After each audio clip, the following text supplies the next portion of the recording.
ورسره پردي ګاډي سوځي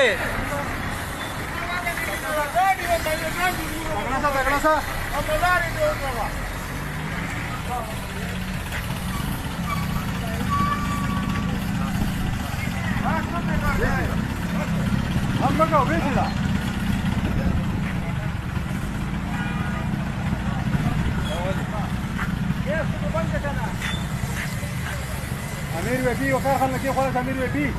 دا وګوره د رښتې والا اور رښتې ته ورته دا ولې خان دا غریب په څه وجه باندې رښتې نه سستا نه رجسټریشن تا نه پرمټ تا یو سیده مسلې تا ما اشاره ورکړه خبره غاډي دی